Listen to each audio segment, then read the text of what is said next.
Allora, buongiorno a tutti e benvenuti a Valle Vecchia.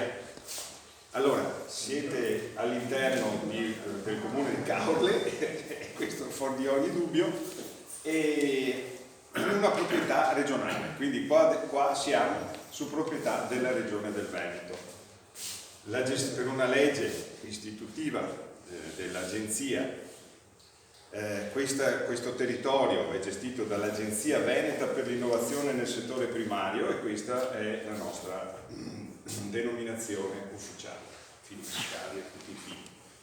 Come diciamo brand mark siamo Veneto Agricoltura, quindi siamo connessioni di Veneto Agricoltura, però legalmente saremo Agenzia Veneto Agricoltura con la maiuscola e tutto il resto.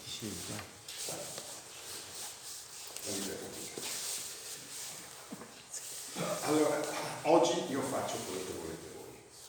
Cerco di descrivervi l'area, le caratteristiche, cosa stiamo facendo, però innanzitutto vorrei capire cosa vi interessa di più.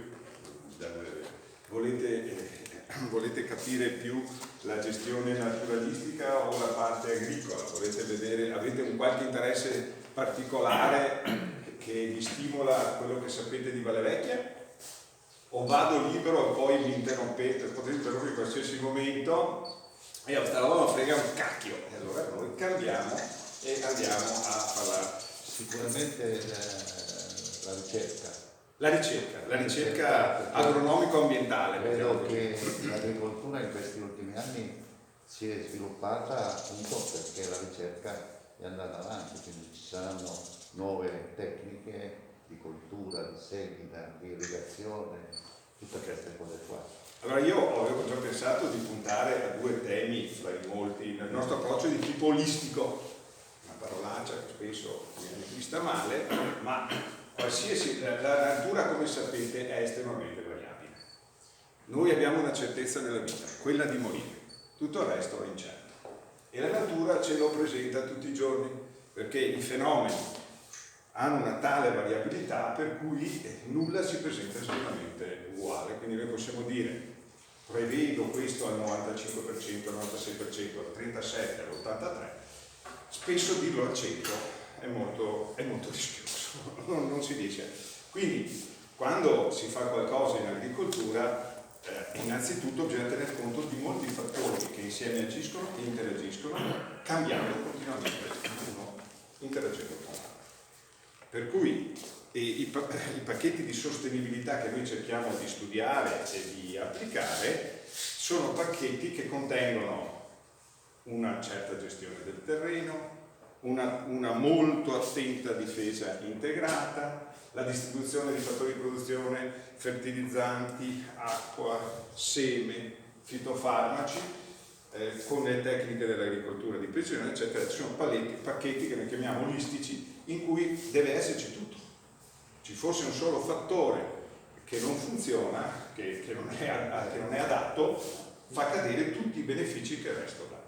E quindi è estremamente complesso. Il mestiere dell'agricoltura è dal mio modo di vedere, il più difficile al mondo. Se uno vuole farsi del male, fa l'agricoltura. Perché? Perché i fattori principali non sono sotto il tuo controllo. Tu puoi solo fare due cose. Uno, essere un bravissimo organizzatore, prevedere tutto il possibile, organizzarti bene, perché in qualsiasi momento potresti essere chiamato a fare qualcosa. Secondo, rinunciare a tutta la tua vita e essere flessibilissimo e andare dentro quando ti concedono niente. Questa è l'agricoltura.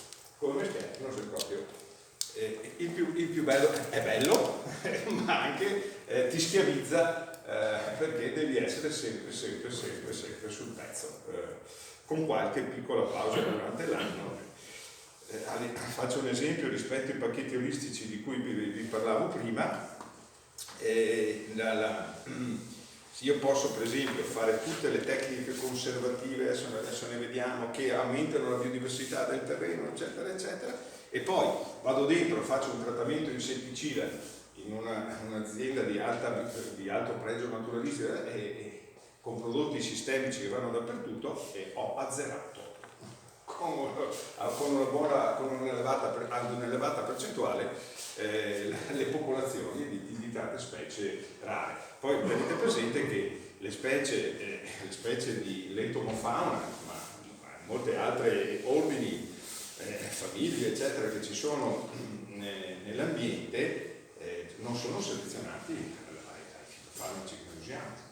Normalmente non ci vengono a contatto, per cui anche un trattamento casuale, non essendoci nessuna forma di resistenza, può avere degli effetti molto molto forti. Bene, allora, fatta questa premessa così molto generale, io comincio a descrivervi, voi interrompete solo i tempi di insultarmi, io reagisco e quindi non mi faccio mettere sotto facilmente. No, sentiamoci liberi, insomma, questa è la faccio, ho cercato di fare una presentazione cogliendo l'occasione che possa andare bene, in senso più generale. Bene, allora questa è una delle 4 aziende pilota dimostrative di Veneto Agricoltura. Ce ne sono altre 3, una a Mogliano Veneto che conserva, prego. Dimostrative di che cosa? Dimostrative delle tecniche agricole più avanzate e più sostenibili, diciamo. Quindi uno entra nelle nostre aziende e dovrebbe trovare delle soluzioni agronomiche sostenibili ed innovative, e il nostro compito sarebbe pilota, fai vedere una cosa che è ancora in fase di evoluzione e non è ordinariamente utilizzata, e in modo dimostrativo per poter trasferire. Tanto è vero che noi facciamo delle giornate che si chiamano azienda aperta, protocolli aperti. La nostra impostazione nel tempo, scusate che vediamo di silenziare l'attrezzatura, mi chiedo umilmente scusa. Silenziamo tutto in modo da... ecco qua così.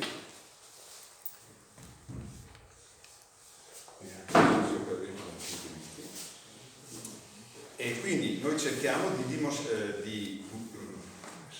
provare in un modo che possa dimostrare qualcosa di nuovo e renderlo accessibile ai portatori di interesse. Questa sarebbe l'impostazione. Nella impostazione azienda aperta, protocolli aperti, noi pubblichiamo cerco di farvi vedere un esempio qui.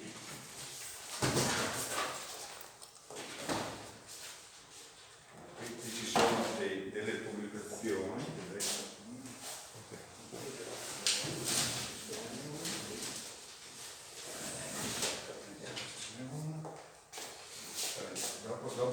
Dopo ve la tiro fuori, mi ci vuole un minuto.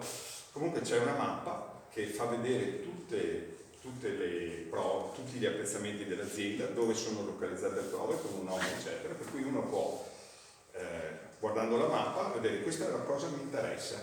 Trovo un numero, al numero corrisponde una descrizione, obiettivo, protocollo sperimentale, risultati già acquisiti, e quindi può andare a vedere anche autonomamente, in teoria senza essere accompagnato, e quindi è completamente aperto. Sto provando 3 ibridi nuovi e uno fa letteralmente schifo, la mappa di striscia 1, striscia 2, striscia 3, vedete uno che fa letteralmente schifo e ci trova anche cos'è. Sul sito questa cosa qua? Facciamo una pubblicazione cartacea ed è tutto pubblicato sul sito www.venetoagricoltura.org. Voi troverete diverse progetti con anche queste cose che vi sto dicendo adesso. La mappa delle aziende con le diverse culture, come adesso vedremo, ma troverete anche i nostri bollettini. Noi facciamo dei bollettini, uno di questi è il bollettino culture erbacee, con tutta la storia pregressa, per cui cosa ha detto il cretino che se ne io ammazzo, non se lo trova ancora scritto, e può vedere se dopo è successo veramente quello che è stato scritto, perché noi facciamo un bollettino con l'idea di cambiare qualcosa. Oggi è così, dovremmo fare meglio e vorremmo arrivare, scrivendo anche i target. Il target di questo trattamento è il 10% della superficie trattata, il 90% non trattata. Questo sarebbe il target in base al risk assessment. Scriviamo come si dovrebbe raggiungere questo target e diciamo: guarda, sta roba qua devi farla, puoi farla in modo chiaro. Cioè noi non lo facciamo nel modo più usuale, dove ognuno legge quello che vuole e nessuno ti rompe i sentieri. come sapete, un male spesso comune è il paraculismo, cercare di non prendersi mai nessuna responsabilità, quindi più soft si è, più ognuno legge quello che vuole. Io posso descrivere che la situazione è del tipo A e ognuno dopo è capace di vederla solo per la situazione del tipo A, però se io lo dico 7-8 giorni prima e uno può vedere se ho detto giusto o non ho detto giusto, e se ci sono stati problemi rispetto al consiglio non ci sono stati problemi. Ecco, voi troverete insomma nel sito tutti questi bollettini con descrizioni, con un approccio di tipo informativo, di suggerimento tecnico, ma anche formativo. Cioè, per esempio, c'è questo insetto A che sta facendo danno, allora c'è un link, leggendo un breve testo, dove si vede come è fatto, come si riconosce il sintomo, eccetera, cercando di rendere autonomo chi legge in qualsiasi sua determinazione. Se pensate che ambizioni che abbiamo. Dopodiché la percentuale di aziende agricole che lo legge è comunque bassa rispetto al totale delle aziende del Veneto. Quindi noi incidiamo in un modo, secondo me, ancora limitato rispetto a quello che potenzialmente potrebbe essere, rispetto a quello che conosciamo. Il problema dell'agricoltura, ma di molti altri settori, è soprattutto di tipo culturale. Noi tecnicamente sappiamo molte più cose rispetto a quello che stiamo facendo adesso e non applichiamo tutto quello che sappiamo per un problema di tipo culturale, organizzativo. Forse anche perché potreste dare fastidio a chi fa prodotti chimici, cioè, questo è uno degli aspetti di mancata applicazione di tante cose, è il fatto che non c'è una rete di tecnica di assistenza indipendente, è quasi nulla. Quindi chi entra dentro le aziende agricole, nella stragrande maggioranza dei casi, è qualcuno che vende qualcosa e quindi per ovvi motivi il passaggio dell'informazione neutra. Noi siamo in questa situazione purtroppo spesso, che non c'è un progetto definito dell'impresa. Sono imprenditori bravissimi, ma se andiamo nella grande maggioranza è come gli ingegneri. Siamo ingegneri, quindi è facilissimo capirsi. È come che uno che costruisce a casa, invece di venire dall'ingegnere a fare il progetto, dall'architetto, sono sto incazzando, magari qualcuno va anche dall'architetto, vada da quello che vende i mattoni, eccetera, e dice, senti, fate a casa, eccetera. Ecco, purtroppo spesso succede. E invece uno dovrebbe fare un progetto, sapere dov'è, sapere dove deve andare, avere tutti i mezzi tecnici per arrivarci, e vedersi anche al gasolio per spostarsi da lì, eccetera, eccetera. Purtroppo, per vari motivi storici, eccetera, frequentemente questo non succede. E quindi ci troviamo in situazioni che sono sicuramente da migliorare. Se questa era la domanda, forse ho risposto in modo non evasivo.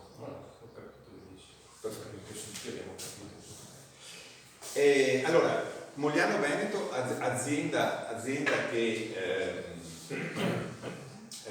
ha come caratteristica principale la viticoltura, un vigneto che conserva la biodiversità viticola veneta, oltre a altre attività particolari, ma quella direi è la cosa che lo caratterizza di più in questo momento qua.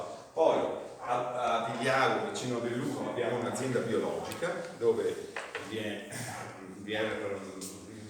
la conservazione della biodiversità ovina e bovina, c'è la razza bovina che è in conservazione e ci sono le 4 razze in conservazione ovine venete. In più c'è una dimostrazione su come gestire i prati e fare quella che noi chiamiamo una linea vacca-vitello per produrre carne biologica di buona qualità.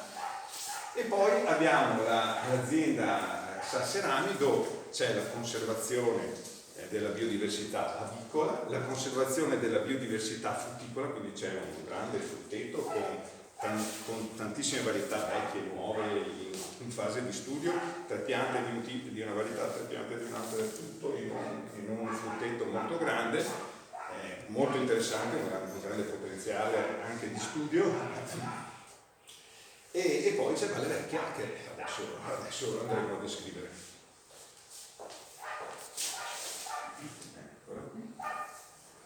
Allora, una delle caratteristiche importanti di Valle Vecchia è che l'ultimo tratto di spiaggia significativo è rimasto nell'Alto Adriatico che non si è costruito. So che questo sarà causa di frustrazione per voi, ma qua l'ingegnere, comunque insomma, Ma noi non ci comunica di cibo. accettate la provocazione. Non scherzo. Ok. E quindi ha particolare pregio anche naturalistico tutta la parte della spiaggia. Qui vedete ci sono le dune come la natura ha voluto, ed è per questo che tutta quella parte ha un elevato pregio naturalistico, SIC, come ha già detto l'ingegnere, e quindi è protetta. C'è un progetto in questo momento, il Life alle Dune, che proprio si sta interessando di applicare e diffondere buone pratiche per la protezione delle dune, e questo potrebbe essere una cosa che, se dopo volete, vi posso descrivere sul posto anche come interpretare quello che vediamo sulla fascia delle dune. È appena uscito anche una piccola pubblicazione sulle dune proprio a cura del progetto Life alle Dune. E com'è che si è salvato sto pezzettino?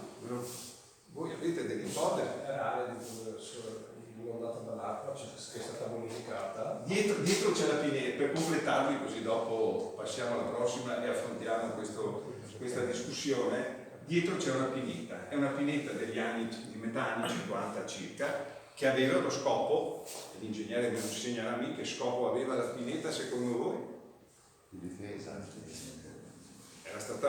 Lo scopo principale era il consolidamento delle dune interne, ovviamente, quindi era una difesa mare, la realizzazione di uno dei grandi principi su cui si basa la bonifica, evitate il malvenire.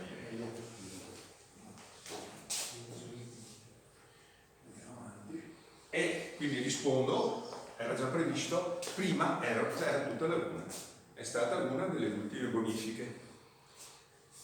E questa bonifica 54. Così era nel 54. Poi ci sono stati dei pezzi, è stato bonificato il Dossetto, dove siamo noi adesso, poi l'ultima parte è stata Valle Vecchia, e alla fine degli anni 60, quindi è nata la nuova azienda all'inizio anni 70, è stata completata la bonifica dell'area. Ecco, questa è stata una scelta anche discussa, voi sapete che in realtà una buona parte no, mi andava bene come prima, e c'è tutta una storia molto, molto combattuta che si è sviluppata dopo. Comunque è stata bonificata, cioè, questo è un dato di fatto, perché la mia lettura, che lascio alla vostra valutazione, è stato un problema di pancia, è stato un problema intestinale, nel senso che fino a quest'epoca qua, quando sono state prese le decisioni di una bonifica, naturalmente cioè 2 mesi prima, è tutto un processo anche con progettazione ingegneristica che richiede tempo, è stata presa quando le pance non erano ancora piene, nel senso che eravamo ancora nella fase storica, tutti noi dobbiamo crescere, dobbiamo aumentare il PIL, tutte le robe, la lira è meravigliosa, eccetera, eccetera, e quindi cerco di portare a coltivazione tutto il possibile. Quella era la mentalità che ha portato a fare anche quest'ultima bonifica. Ma eravamo in una fase di passaggio, le pance cominciavano a riempirsi, e quindi con la pancia un po' piena non pensi tutto il giorno a portare a casa da mangiare e accumulare ricchezza, ma cominci a pensare che forse è meglio stare anche se destina bene in spiaggia, a fare un giro in campagna, a fare un giro in natura, veda Iosei, eccetera, eccetera, e con una pancia così piena, ma ancora sufficiente a muoversi per andare in un territorio, non troppo piena da non consentirti più di muoverti, la percezione è stata diversa. e quindi si è cominciato a investire e a fare con criteri diversi. E questo secondo me è il motivo per cui a un certo punto non bisogna allarghi qua. Ma che si volesse fare qualcosa in quel senso è dimostrabile subito. Perché, scusatemi, sono andato avanti schiacciando il tasto sbagliato, vi chiedo umilmente scusa. Così adesso avete già l'idea di quanta roba che c'è dentro qua, ma mi fermo al momento giusto, state tranquilli. Eccoci qua, siamo tornati dove eravamo. Ecco, nel 1990 è diventata questa, era questa, quindi praticamente cambia. Adesso vi dico ingegneristicamente cos'era, vediamo dov'è il plastico, scusate. Volevo farvi vedere un'altra cosa, il plastico non lo trovo. In museo c'è un plastico, in museo c'è un plastico dove c'è il progetto di un villaggio turistico, ecco, diciamo quasi zero, di un villaggio turistico per i militari dell'Aviano. Quindi c'era il villaggio, hanno inizio anni 70. Intanto facevano il villaggio, poi facevano anche una piccola base, Guardate che si sentono un storico, questo non piace, no? storico delicato, però insomma c'è questo, posso farvelo vedere, è stato conservato, l'abbiamo restaurato ed è stato messo su.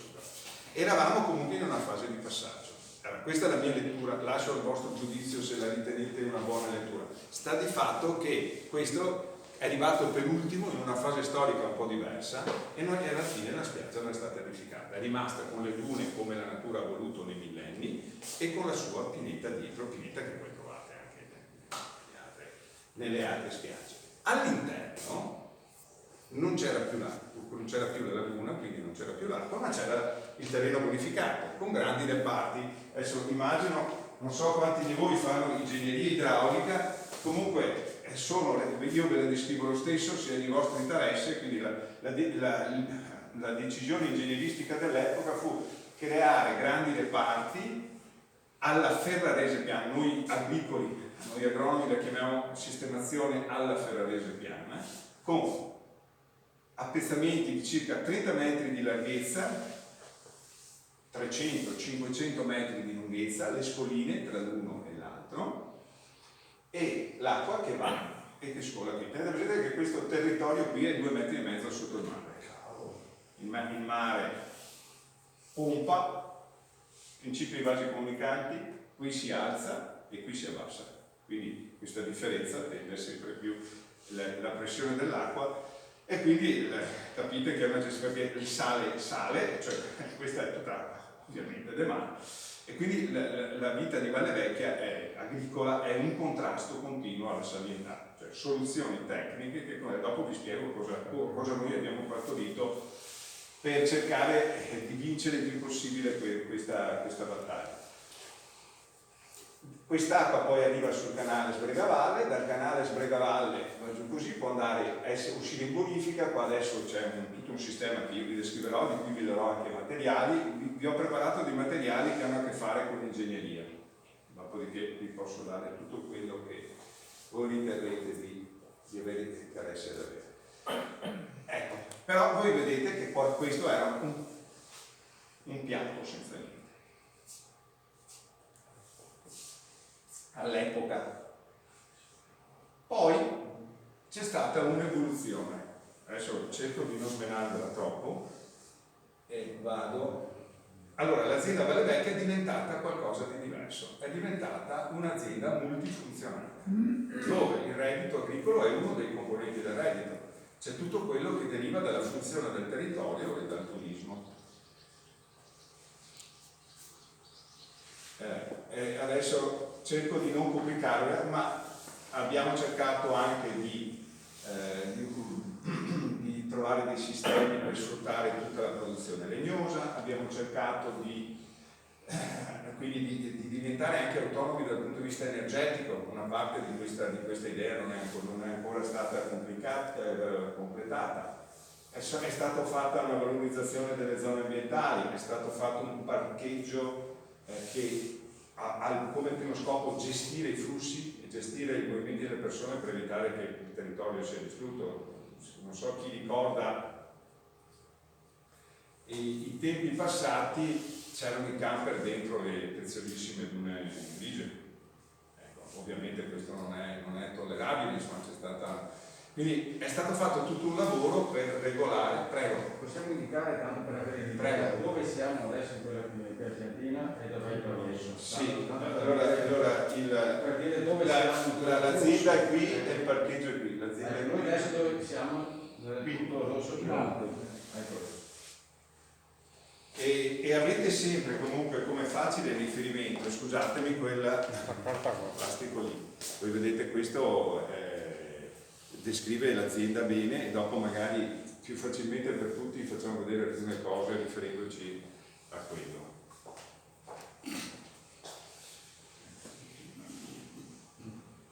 Poi è successa una cosa strana, quindi sto facendovi un po' la storia perché così capite quello che si vede, lo capite meglio. C'è stato un momento storico, anni 90, in cui, detto in dialetto veneto, se ve lo consentite, i skate ti riandrio. So che fate fatica a capirlo. È una cosa che vi lascia sotto shock ancora oggi, perché io in realtà ho vissuto maggiormente nell'epoca in cui Paris-Skate derivava da una competizione durissima a livello internazionale. Invece a quell'epoca la comunità europea dava dei soldi per la rinaturalizzazione, le pance piene, è cambiata la politica a livello europeo, a livello nazionale, a livello regionale, davano delle risorse senza competizione, cioè c'è una divisione fra diversi paesi, e con lo scopo di migliorare la natura, messa proprio in termini così generici. E le regioni facevano dei progetti poi per spendere questi soldi, ma il problema era trovare l'idea buona. Skate c'era, meraviglioso. È passato, state tranquilli che è passato e che non torna neanche, secondo me, visto da Dazzo, non lo vedo probabile. Ecco. E chi c'era al momento da noi ebbe l'idea, a mio modo di vedere, buona, bella, insomma, dopo lascio la discussione, di rinaturalizzare, che non era vero, perché in realtà avete visto cos'era prima era laguna e poi era diventato terra piatta senza un albero. Questo era. Di creare tutta una serie di habitat diversi, che in parte erano habitat che richiamavano la laguna e che in parte invece erano habitat che richiamavano quella che era la foresta veneta. Il Veneto era il quarto d'albero, come tutto il resto, come la gran parte d'Europa. Noi abbiamo fatto molto prima quello che vogliono fare in Amazzonia, tanto per capirci nelle polemiche, le deve diventare tutto. E voi sapete che c'era addirittura nel Montello una foresta, un bosco che veniva usato dalla Serenissima, che addirittura potavano gli alberi con la forma dei navi, in modo che fossero già con le forme giuste per poter portarle all'arsenale e costruire le navi. Questo gloria veneziana passata. E quindi sono stati fatti qui a Valle Vecchia anche dei boschi planiziani, cioè quelli che il bosco del Cessalto, il bosco del Cavaliere, tutti questi pezzi sono stati ricostruiti e quindi ci sono le siepi, ci sono i campi con l'agroforestazione, quindi guardando questo allora vedete boschi planiziali che sono stati piazzati all'interno di tutto. Queste sono le zone di fitodepurazione. Quindi l'idea è che automaticamente l'acqua, prima di uscire nel canale e poter essere buttata fuori dalla bonifica, dall'idrovora insomma, debba entrare qui, passare e dopo rientrare e poi uscire. Questo non credo doverlo insegnare io a voi, ma insomma aumenta il percorso, quindi c'è più sedimentazione, quindi già porto tutti i solidi sospesi, li faccio andare giù. c'è tutto quel miliardo di radici con tutti i batteri, eccetera, quelle che possono denitrificare, fanno quel lavoro, e che dopo c'è stato un lavoro di 10 anni di misurazioni su questo e ci sono stati abbattimenti 50, 60, 70, 80% da monte a valle. Quindi è chiaro che uno potrebbe dire sì, beo, ma ho perso un ettaro dove terra. Quindi ci sono... però sono numeri, uno dice se voglio ottenere questo risultato posso fare anche così, automaticamente faccio questo lavoro di depurazione cioè diventa automatico, no? Una volta che l'ho progettato bene, però ho un costo, ho una sottrazione di potenziale produttivo, eccetera, eccetera. Queste sono diventate, hanno una funzione quindi tecnica, ma sono diventate anche degli altri habitat per esempio che sono adatti a alcune specie e non altre specie, e sono diventati una componente di tutta la biodiversità di Valle Vecchia. Poi sono state costruite le zone umide, con zone umide come questa qua, la Falconera, che è mediamente salata, perché c'è un pozzo con acqua dolce che mitiga la salinità. Ci sono state costruite zone umide con elevata salinità, l'acqua questa del canale qua entra dentro, acqua di mare praticamente, dentro e fuori, e quindi la salinità è molto elevata.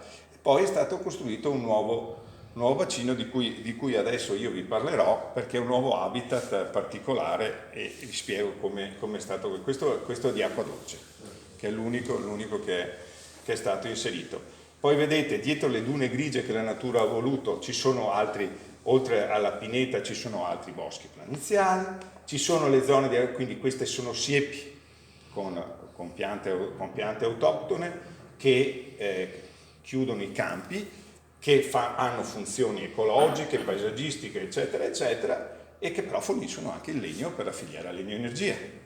Sono gestite con una logica di produrre continuamente e noi funzioniamo con queste, abbiamo la caldaia qui dietro, per chi volesse vedere c'è anche la caldaia. Voi capite, è una complessità enorme. Alla fine tutto questo che è stato artificiale, quindi in realtà non ho rinaturalizzato, ho creato qualcosa che non c'era prima. E la cosa fondamentale che è stata fatta di fatto è ho creato un'alta densità di biodiversità, cioè io ho habitat completamente diversi tra loro, molto vicini. Densità, cioè se io vado nella Camarga, per esempio, mi dicono, non ci sono stato, ma perché è bellissima, e però è sempre compagna, cioè ti te giri, ma avrai qualche angolo un po' diverso, ma il core business del paesaggio è sempre lo stesso. Qui invece io faccio 500 metri e vado completamente in un altro habitat. Questo ha consentito, per esempio, che qui siano presenti oltre il 50% delle specie di uccelli della lista nazionale, perché ho talmente tanti habitat diversi che nell'arco della stagione abbiamo fatto una ricerca per capire se esiste al mondo qualcosa che assomigli a una situazione del genere e non siamo riusciti a trovarlo. Perché? Perché l'uomo ha creato qualcosa di diverso, ha creato un'elevata densità, l'ha anche mantenuta in modo decoroso e di fatto ha creato qualcosa che la natura non avrebbe fatto. E la natura, ogni habitat che è stato costruito, in pochissimo tempo l'ha riconosciuto e l'ha colonizzato. Ecco, la cosa, adesso ve la racconterò velocemente anche su questo, le specie continuamente sorvegliano. Cambia qualcosa in tempi brevi, le individuano e la colonizzano a seconda delle loro preferenze. Ok, questa è in sintesi estrema la storia e cos'è disperato. Quindi se io dovessi ricordarmi un concetto per ricordarmi Valle Vecchia, io lo associo ad alta concentrazione di biodiversità naturale e inserita in una zona di agricoltura innovativa, produttiva e producente reddito. Ecco, questa è la cosa. Alta biodiversità, habitat di pregio, rete Natura 2000, in mezzo all'agricoltura avanzata. È un caso di specie abbastanza particolare. Vi ripeto, non siamo riusciti a trovare qualcosa che solo si avvicini a una condizione di questo tipo qua.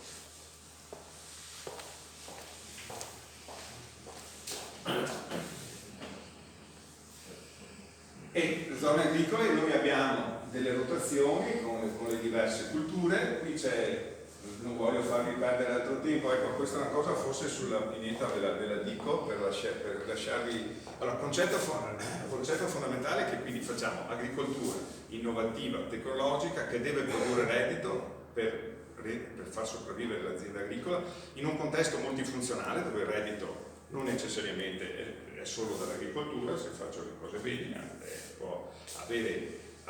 l'azienda può avere altre fonti di reddito. Quindi in questo contesto faccio agricoltura e faccio protezione dell'ambiente, devo essere capace di farlo. Sono protetto da una pineta verso il mare, una pineta che è di Pinus. All'epoca hanno deciso di mettere perché è una specie che cresce veloce. Vabbè, ci sono delle motivazioni tecniche, anche leggendo i testi dell'epoca, per cui fu fatta quella scelta. È sempre facile criticare dopo, io non critico, però quella scelta ovviamente ha due difetti che si vedono adesso se andiamo lì. Un difetto è quello di essere coetanea, e non so che spiego perché c'è il difetto, e il secondo difetto è di avere una specie che in realtà poi non può resistere molto, non è adatta ad andare avanti, diciamo così, a vivere lungo su questo, ha una vita abbastanza breve nei termini in cui un albero. La specie climax, quella che sarebbe, è il leccio in realtà, che vedete in quella foto alla sinistra, Quercus ilex, e c'è un progetto sempre che sta seguendo Veneto Agricoltura, perché l'agricoltura è complessa. Adesso colgo l'occasione di questo per descrivervi qual è la nostra mission. Si cerca di sostituire dove ci sono le macchie, vanno giù le piante, ci sono molie, eccetera, eccetera, di introdurre quella che dovrebbe essere. E effettivamente si trova bene, se volete poi si possono andare a vedere le macchie già che stanno partendo, e bisogna aiutarle perché sennò la natura avrebbe anche uno step che rende più lento il processo. Se lo aiuti probabilmente riusciamo ad accelerarlo. Allora, lo scopo nostro, quindi l'agenzia fa la gestione del territorio, cerca di farlo il meglio possibile, con un vantaggio generale, ma come mission ha quello di testare le innovazioni, provarle per prima e poi cercare di trasferirle, tra le tante altre mission che abbiamo, trasferirle agli utilizzatori. In questo caso noi cosa facciamo? Qual è secondo noi l'obiettivo di Valvecchia? E diciamo tutte le sperimentazioni che vedrete che io vi descriverò vogliono rispondere a questa domanda. Può un'agricoltura tecnologica avanzata in grado di produrre prodotti agricoli buoni, salubri, eccetera, eccetera, e dare reddito all'agricoltore in modo adeguato, convivere con una così elevata biodiversità in un contesto di cambiamento climatico? O meglio, può essere fatta addirittura migliorando la biodiversità di questo ambiente senza danneggiare la biodiversità che c'è, e se possibile addirittura migliorarlo? Ecco, questo è il tema nostro. Quindi tutte le sperimentazioni che velocemente adesso vi descriverò sono finalizzate a dare risposta a questa domanda. E tra le varie cose che si cercano di fare per comunque mantenere tutto l'ambiente c'è anche questo, cioè cercare di aiutare i processi in modo che trovino l'equilibrio più giusto, perché un ecosistema tanto più complesso è e tanto più stabile è in linea generale, e in più se ha le componenti giuste tanto meno interventi richiede per stare bene e per dare anche dei servizi ecosistemici a noi.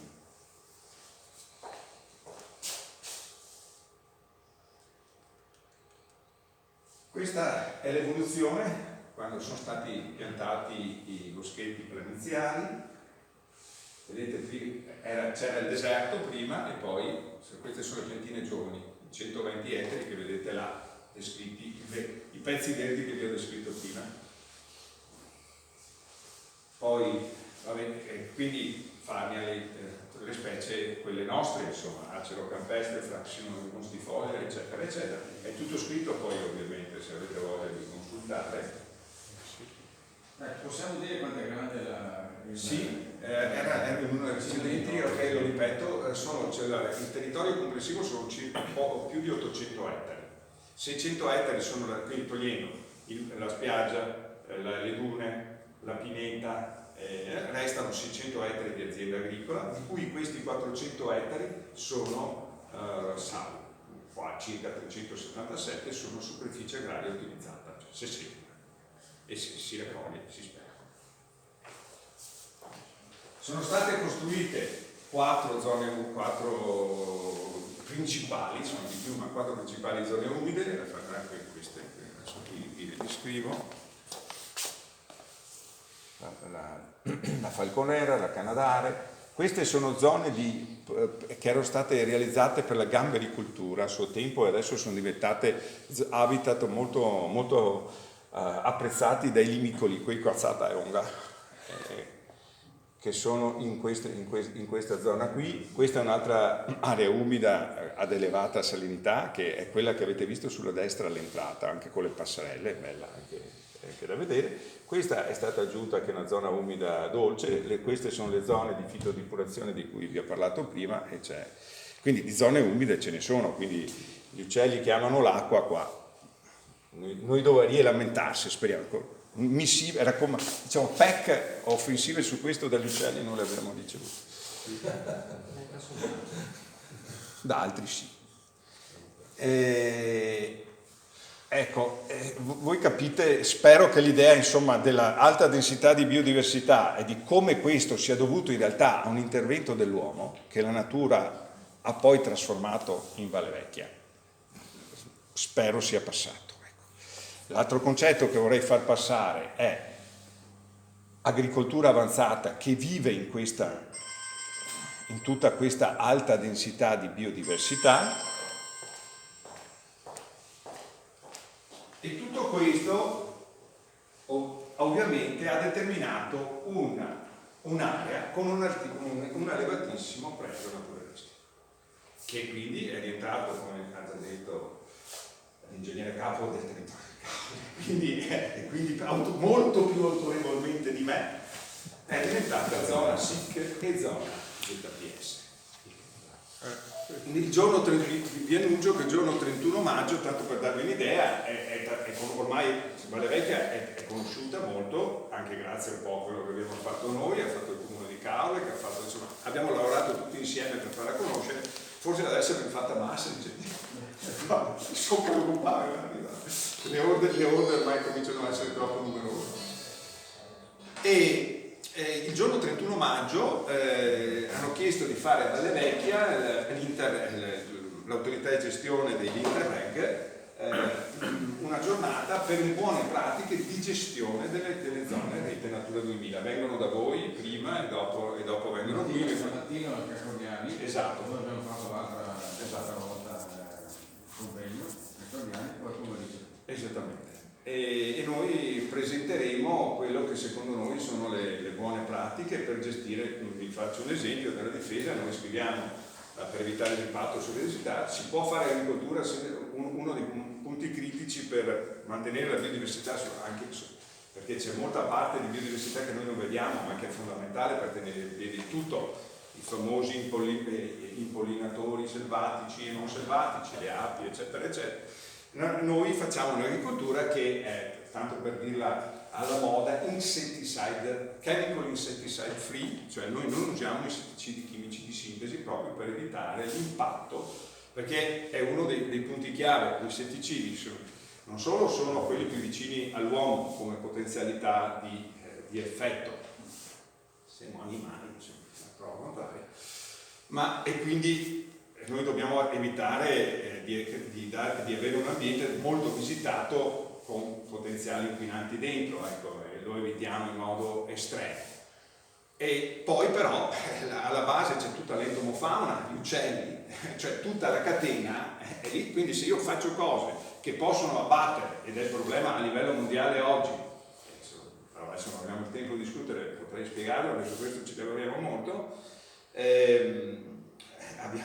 noi facciamo delle cose che abbattono fortemente le popolazioni di insetti, non selezionati, non resistenti, quello che vi ho detto prima, è chiaro che vado proprio a minare dalla base la biodiversità.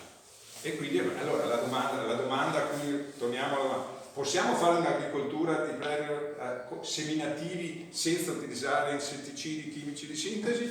Ecco, poi adesso quando andremo a fare il giro vedrete che le culture si possono fare lo stesso. Questo potete vedere anche voi, anche se non siete agronomi, eccetera. Ecco.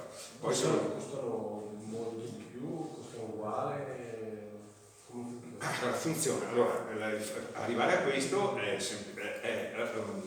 l'applicazione di una buona difesa integrata. Buona difesa integrata che sarebbe obbligatoria in realtà per tutti dal 2014 in base al regolamento CER 2018, scusatemi, 128 del 2009, la direttiva poi recepita nel PAN dei paesi, va bene, insomma adesso non voglio pubblicarvela come un regolamento, comunque dal 2014 sarebbe obbligatorio. Allora, difesa integrata vuol dire fare prevenzione, cioè creare condizioni per ridurre il rischio di livelli di parassiti tali da dover fare interventi dopo, quindi una serie di misure preventive, dalle varietà esistenti a creare un ambiente complesso, una serie di cose. Dopo, secondo, devi fare un monitoraggio e dopo si vedi se superi una soglia o no, e se superi la soglia dovresti, se disponibile, intervenire con un'alternativa non chimica di sintesi. L'ho sintetizzata all'estremo.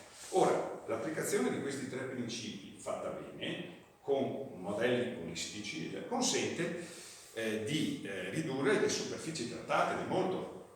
Per esempio, arrivi a dire se c'è un problema sul 5% della superficie, 95% non ce l'ha. Già questo hai ridotto di molto. Su quello hai diverse soluzioni, tipo agronomico. Alteri la rotazione, non fai più la specie suscettibile, la cultura suscettibile la fai l'anno dopo e sostituisci un'altra che non è suscettibile. Oppure, per altre problematiche, fai il Bacillus thuringiensis, che non è un'alternativa non chimica, eccetera. Cioè c'è tutto un pacchetto di soluzioni, chiaramente, che può fare un tecnico esperto che conosce bene la materia e che quindi, mettendo insieme tutto, riesce ad arrivare a questo risultato. È proprio come arrivare a questo risultato, è oggetto di una delle presentazioni del 31 che proponiamo a noi. È una questione tecnica ma anche culturale. Quello che Economico, dal punto di vista economico. dal punto di vista economico è economicamente vantaggioso, quindi in realtà spendo meno soldi. Chiaro che devo far fatica. Devo investire anche. Devo fare fatica. Ci sono tre cose, culturalmente quello che devo fare. No? Sì, allora, però devo fare fatica. E guarda che a voglia di far fatica è sempre male. Devo prendermi responsabilità. Perché mi devo butta via dappertutto e dopo posso anche se succede qualcosa nessuno può dire niente, mi butta dentro. Non so se mi spiego. Terzo, devo essere preparato, devo fare del lavoro tecnico, devo conoscere, capire sempre di più, eccetera. Quindi è fattibile, richiede del tempo. Noi per sostenere questo processo anche abbiamo favorito, lunedì prossimo ci sarà una riunione proprio su questo, sempre qui, in questa saletta, sulle forme assicurative mutualistiche. Allora, fare difesa integrata vuol dire prendere delle decisioni, anche a volte con sempre tutte le decisioni in agricoltura e anche in altri settori, direi io, hanno un margine di rischio. Nulla, se abbiamo detto prima, nulla sicuro al 100%. Per cui, siccome per essere sempre più sicuri, cioè avere una percentuale di sicurezza nella decisione, devo essere molto accurata nelle misure che faccio, e se lo dico l'ingegnere. Ma io non posso permetterlo, perché se fossi accuratissimo in misure di questo tipo qua, non farei altro che andare a dare rischi. Allora, io devo mettere in piedi dei sistemi di monitoraggio e di misura o che abbia una certa affinabilità ragionevole ma a basso costo, altrimenti non stai in piedi. Se ho una cultura con un reddito di 200-300 euro a ettaro, quest'anno un po' particolare, sapete i motivi, ma ho margini normalmente contenuti, non posso mettere in piedi un sistema di osservazione che mi costa 400, vuol dire che devo sbagliare. Allora io faccio un sistema che ha una percentuale di precisione accettabile, ma non elevatissima, quindi accetto fin da subito di avere delle cose anomale che succedano, cioè una certa percentuale, e una certa è ineliminabile proprio per la natura, molto variabile, e me la copro assicurativamente. Quindi io dico, individuo in base a monitoraggi a basso costo una superficie di 90% del 90% dove non faccio nessun trattamento.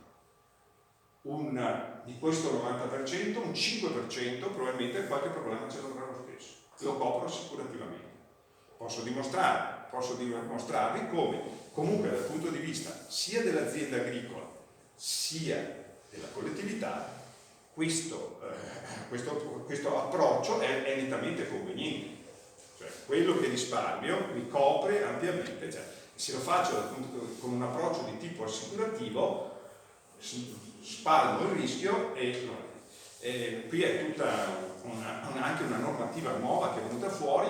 Posso dirvi con orgoglio che questa nostra proposta è stata presa dalla Commissione per dopodiché cosa succederà non lo so assolutamente, però l'idea di questo approccio, come verrà descritto adesso, è stata presentata alla DGI, alla DGND, insomma tutte le cose che ci sono a Bruxelles, ed è diventata una parte di un regolamento.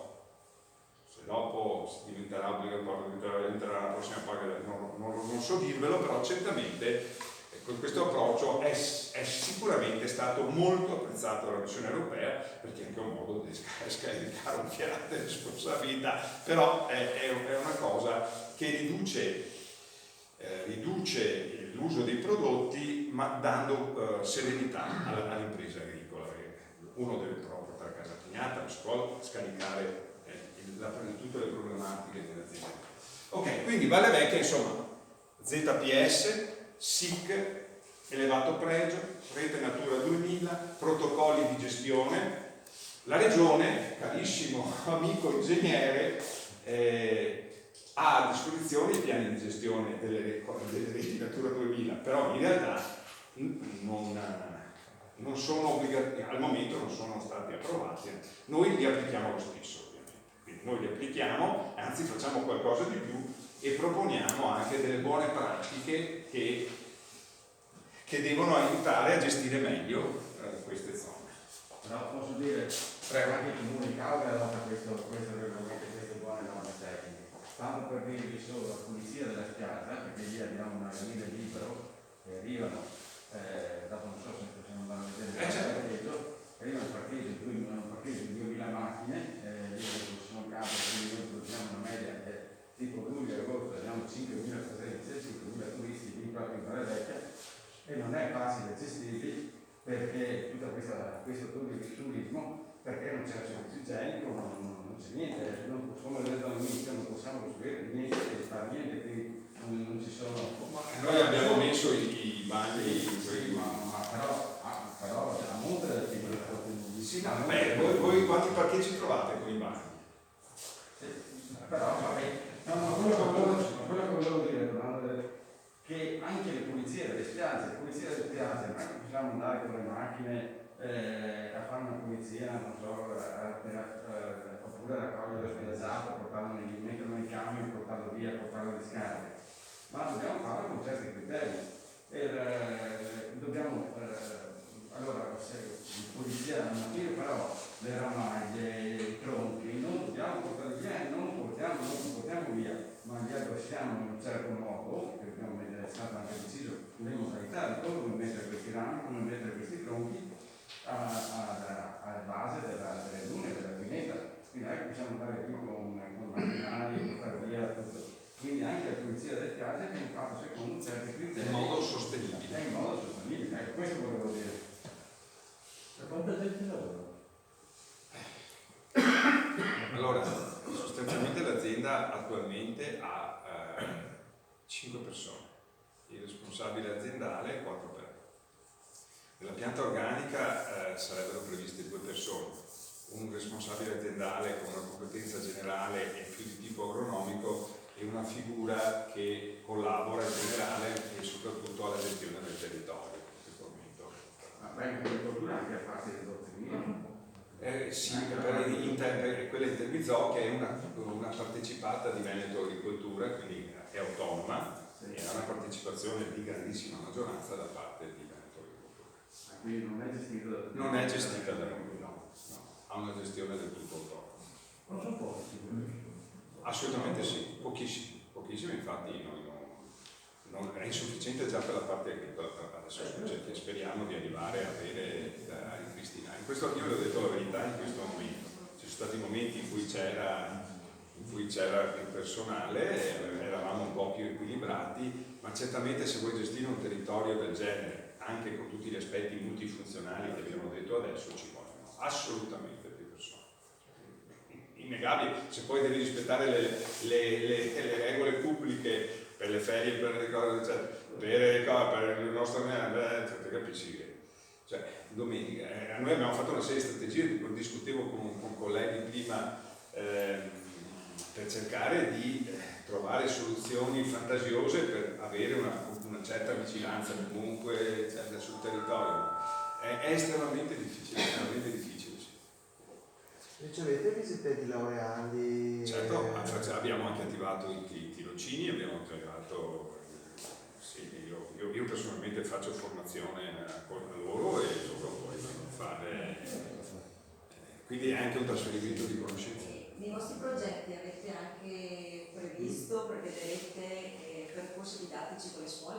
Ci sono già, c'è allora, un'altra informazione, ne avevamo discusso con l'ingegnere Carpo.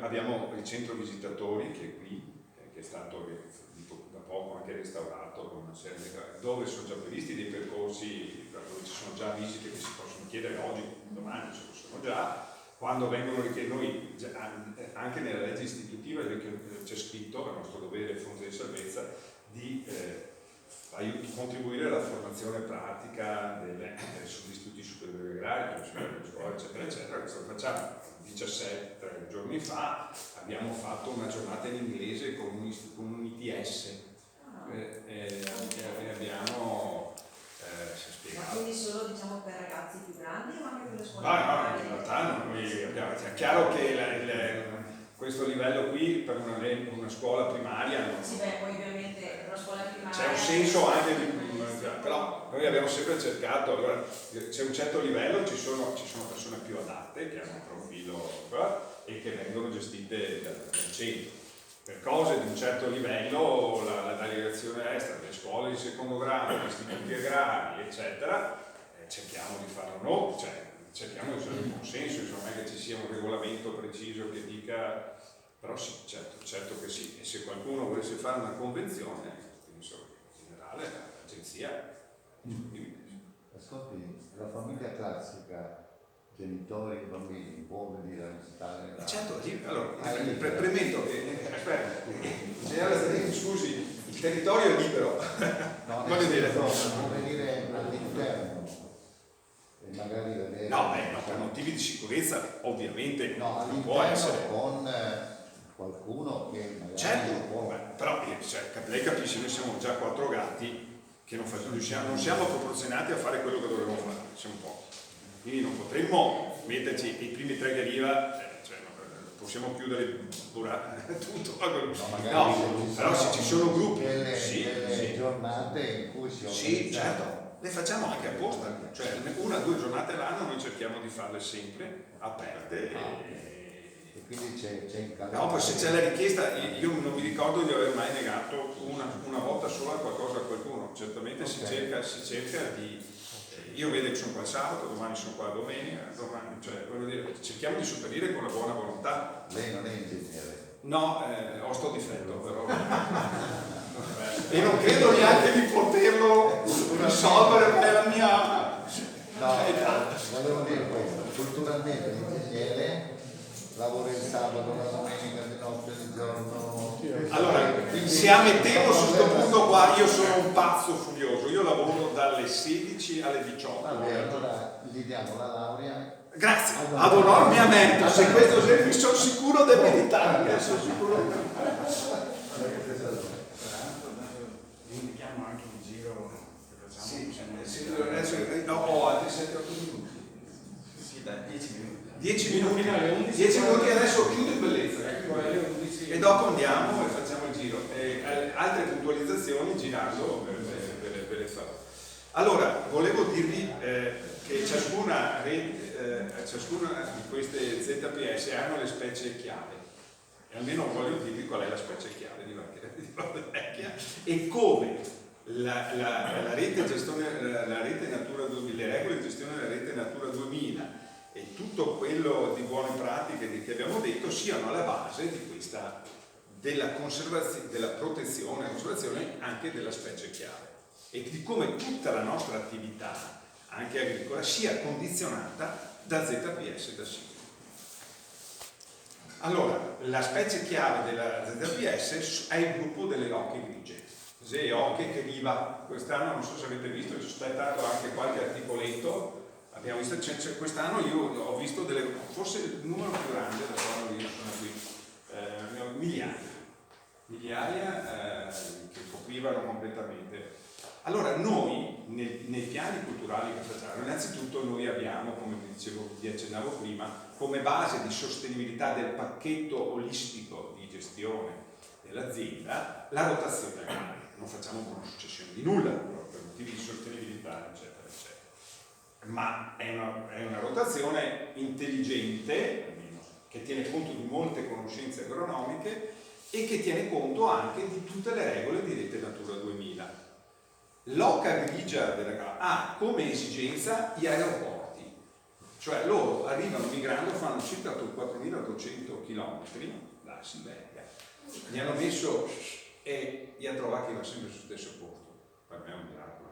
Continuo a non capire come sia possibile, ma anche se io non parlavo, è veramente incredibile. Loro vanno e tornano in sostanza e arrivano a gruppi numerosi. L'oca ha tanti pregi anche alimentari, voi sapete, non mi viene in testa di andarmi a comprare via, per fortuna vedo già degli occhi fa bene. Diciamo che l'oca ha questi pregi, diciamo, culinari che noi apprezziamo, diciamo così, che in realtà hanno ovviamente un legame con la loro capacità di sopravvivere. Loro fanno lunghissimi percorsi e gli ha bisogno dell'energia per fare questi percorsi. Non ha l'hub a fermarsi, anzi in realtà qualcosa c'è anche di questo tipo nella logica loro, però deve avere grasso, insomma, quindi ese grasse per farsi lunghissimi percorsi. E quando arrivano hanno bisogno di ampie superfici per atterrare e sono attirate da queste ampie superfici. Quindi noi ogni anno, nel progettare la rotazione agraria, con tutte le problematiche agronomiche, con tutte le sperimentazioni e tutte le robe che dobbiamo fare, facciamo dei reparti a frumento tutti insieme in modo che ci sia la zona dove loro vanno. E loro effettivamente vanno regolarmente, quindi è una cosa che apprezzano, ci mandano un bigliettino, grazie, ti ha fatto bene. E quindi fanno il loro mestiere e si distribuiscono. Quest'anno erano veramente impressionanti. Certo. Poi qui si innesca tutto qualcosa, ma vorrei evitarlo, altrimenti l'ingegnere Zarini tira le orecchie e mi appende fuori. E qui c'è tutto, vedete tutte le specie, eccetera, qua. Dopodiché vi do qualcosa da tenervi. E specie, eccetera. E qua arriviamo ai progetti. E adesso vi dico le due cose ingegneristiche che volevo portarvi a vedere, così rispettiamo la logica della giornata. Allora, la domanda, ve la ricordate la domanda che vi fa? Qual è? A che domanda noi rispondiamo? Può un'agricoltura innovativa, tecnologica, redditizia convivere o addirittura migliorare un ambiente di elevato pregio in un contesto di cambiamento climatico? tra tante cose che abbiamo pensato, se noi dobbiamo contrastare anche la salinità in questo contesto, purtroppo per noi, abbiamo pensato che la prima cosa è avere dell'acqua. Noi non abbiamo acqua, cioè da monte non arriva niente, è un'isola e non c'è un tubo sotto. Qui. Allora l'unica acqua è quella di pioggia.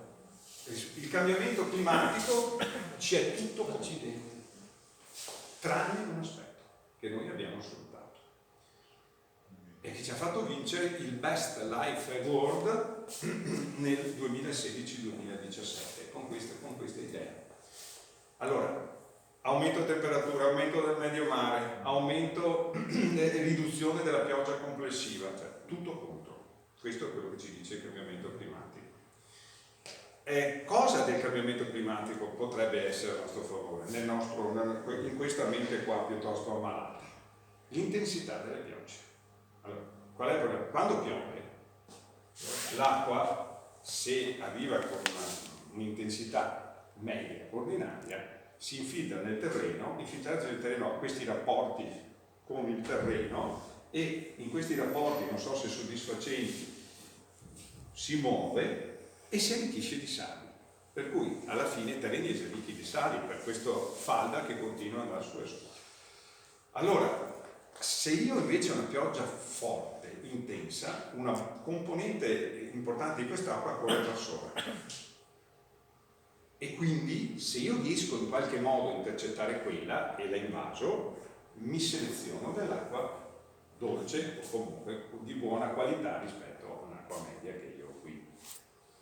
E noi abbiamo sfruttato quel principio con un progetto che è stato prima approvato appunto dalla Commissione Pustore 2, si chiama il progetto, e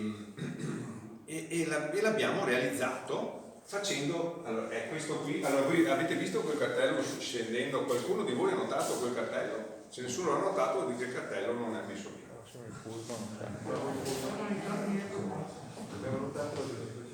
Allora, ci sono 3 progetti. Questo cartello ci è stato consentito dalla Commissione Europea perché eravamo l'unico caso in Europa in cui in uno stesso territorio un unico ente era riuscito ad avere 3 progetti LIFE sullo stesso territorio con un'idea comune che portava a un unico risultato.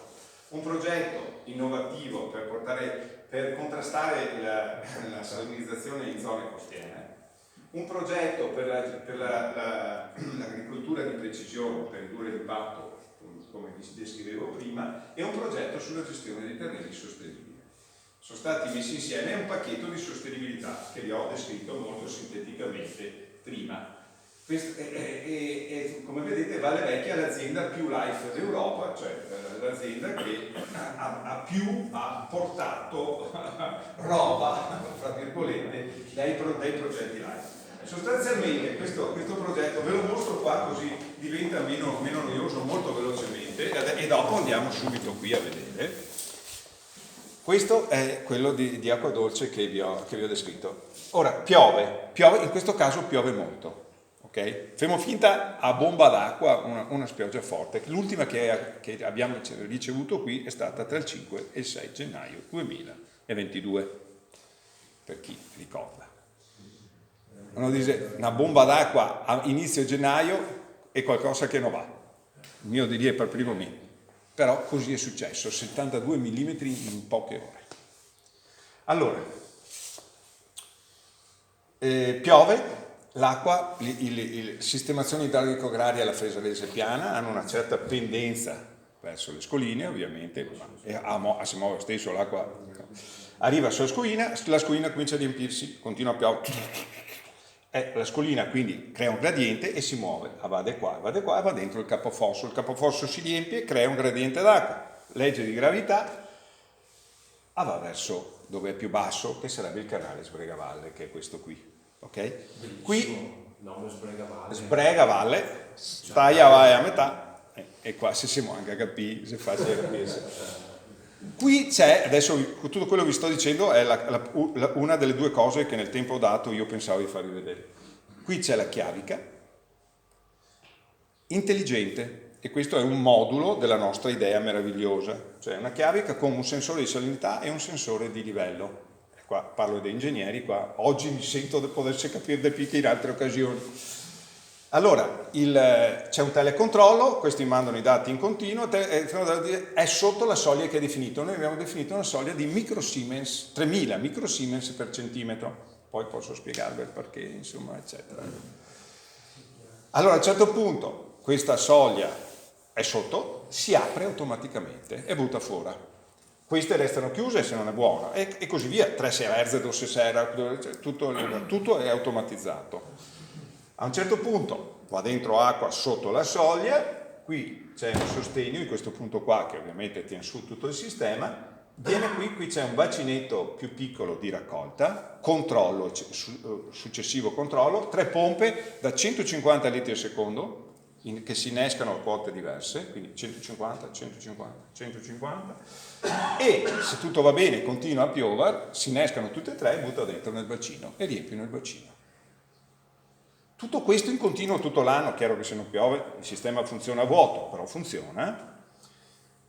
Adesso lo troverete pieno, quindi siamo riusciti anche in un'annata siccità, voi lo troverete pieno, che vuol dire che il sistema funziona. Quindi è stato tutto finanziato da...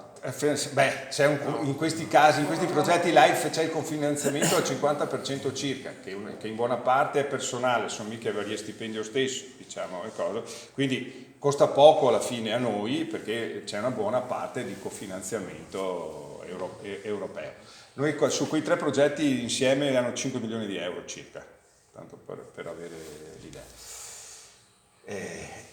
Allora, però con altri partner, non tutti, non che se arrivai tutti a noi, se dopo volete vi faccio vedere, ho tutto dentro anche nella presentazione. Allora, sostanzialmente io lo riempio questo con questo sistema continuo. Ho selezionato quella parte buona, quindi l'idea è riuscire a trovare il sistema per selezionare la parte buona. Per la legge di Murphy, secondo voi, se mi devo riempire, a volte ho 10 ore, 5 ore, 3 ore solo e buone, cioè che l'acqua sta sotto, sta soglia. Quando accadono? Se voi credete all'applicazione della legge di Murphy. Non so chi. No, lei è troppo disfattista, mi scuso. No, non andando a questo disfattismo estremo, l'applicazione della legge di Murphy è de notte, de sabato e de domenica. 80% dei casi. Ve lo dimostro. E quindi dovete correre qua. No, allora il sistema. Allora, innanzitutto questo è un sistema che in realtà non sostituisce l'uomo, lo sostituisce, ma non sostituisce, perché l'uomo, anche se mi metto 6 persone, che non ho, quindi posso moccarmi via subito, ma se metto 6 persone a guardarmi tutte le ciaviche contemporaneamente col salinometro non riuscirebbe a fare lo stesso mestiere che il sistema automatico fa. Che volume? 160.000 metri cubi. No, però una domanda, negli anni 90 era stato impermeabilizzato quello? No, quello non c'era neanche negli anni 90. Questo non avevo c'era. capito, pensavo che fosse tra le cose questa è che stata fatta dopo. Questa è stata fatta dopo. È stato impermeabilizzato non è stato, in qualche maniera? non è stato, no, non è impermeabilizzato, ci sono i limi sotto che in realtà diciamo fanno un certo... Aiutano, esatto, sì, ma non è impermeabilizzato. Perché sennò io dico lo stesso, insomma. È una delle critiche principali, ma non può essere così, perché il rapporto tra volume di questo e la superficie spinge, va bene. È stato irrilevante, è stata una delle critiche. È che in realtà la salinità aumenta perché evapora, man mano evapora, quindi se non piove ancora c'è tutta questa problematica. Allora, questo qui quindi diventa un bacino di acqua, quindi diverso da tutti gli altri, è un ulteriore habitat che è stato costruito. Quindi la cosa meravigliosa è successa, io qua mi espongo a dire delle cose e l'ingegnere capo potrà contraddirmi e attaccarmi se non fossero vere. Allora, dal primo riempimento che abbiamo fatto, i naturalisti che girano tutte le settimane, e noi altri 2 lo sapevamo, nel territorio di Valle Vecchia fanno dei report sui loro siti, su cosa eccetera. 2 mesi, tra i 2 e 3 mesi dopo il primo riempimento di questo bacino, sono cominciate segnalazioni, ma ho visto delle specie d'acqua dolce eccetera. Noi senza il nostro, giuro, io non avevo detto niente a nessuno. E insomma sostanzialmente la natura si è accorta della nuova area e ha cominciato a colonizzarla in modo diverso. E i naturalisti si sono accorti di qualcosa di diverso. Ma lo usate per l'irrigazione? Sì, adesso ve lo dico subito, immediatamente. E quindi questo solo era per dirvi, non solo che ci sono anche, non vogliamo essere autoreferenziali ovviamente, no? Quindi le cose devono essere, ma soprattutto che questo è diventato un nuovo habitat, quindi la tecnologia avanzata, eccetera, perché qua c'è tecnologia dentro tutta questa cosa qua, un'agricoltura innovativa, non solo non ha dato problemi alla biodiversità, ma anzi ha aumentato la biodiversità in generale creando un habitat nuovo e ha creato la condizione per far sopravvivere gli altri habitat, quindi ha favorito, cioè l'agricoltura avanzata ha favorito la biodiversità, cioè il mantenimento di una rete natura di alto pregio, eccetera, eccetera, eccetera. L'acqua, cosa succede all'acqua? L'acqua, adesso vi do, anzi io direi di darvi subito questo. Allora, io ho due documenti adesso qui da darvi per l'uscita. Allora, questo è l'Eyman Report del progetto, la darei a tutti se voi ritenete. Tenete presente che sono cose nel loro piccolo preziose, perché non è, però a voi penso voi siate qualificati abbastanza per apprezzarle.